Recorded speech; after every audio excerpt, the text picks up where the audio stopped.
This is the instructional video for the Bedel Security Cybersecurity Assessment Tool version 3.1. So just to start off, we are on the Overview tab of the Excel spreadsheet. It's going to bring in totals from the Inherent Risk Profile tab. It's going to bring in totals from each of the 5 domains and the 5 maturity levels. This then will become a nice little heat map for you to see areas that you need to improve upon. It does include some text here to kind of describe where you stand and what that means to you. And then also it's going to chart where you are against the goal. That being said, we're going to go ahead and jump in the Inherent Risk Profile tab. This is where you should start. Figure out your inherent risk and then figure out your maturity level from there. Nothing's changed here from all of our previous versions. It's still just a drop down. You select where you stand as far as risk level goes based on the descriptions over here. Every single one of these need to be answered, and then the average of these responses are going to carry over to that Overview tab.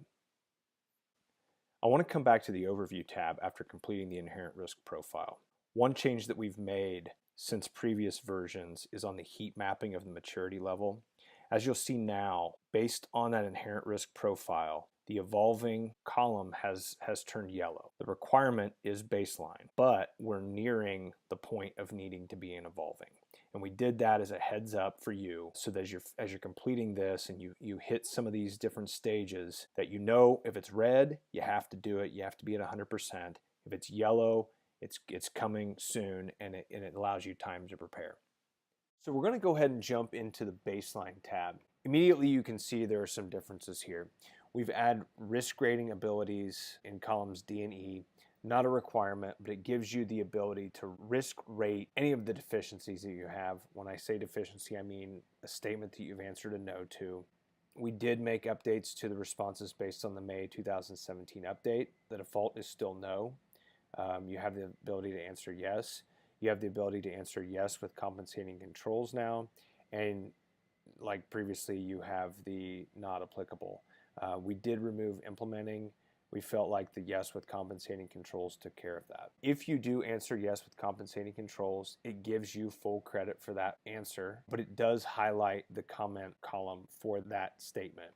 What we're looking for here is just that you have something entered in there. In this case, if we just enter some text in there, it goes back to yellow.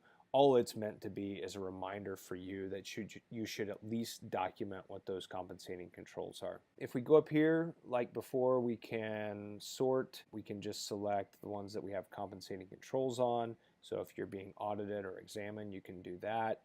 And just like before, you can sort by your no's and copy those over to your Action Items tab for board reporting.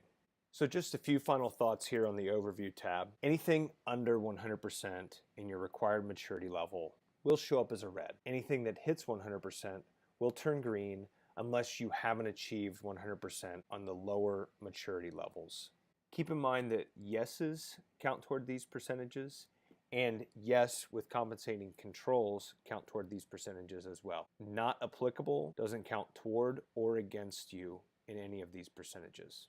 Everything else should be pretty straightforward, but if you have any questions, we'd love to hear from you. Send us an email at support@bedelsecurity.com. Thank you.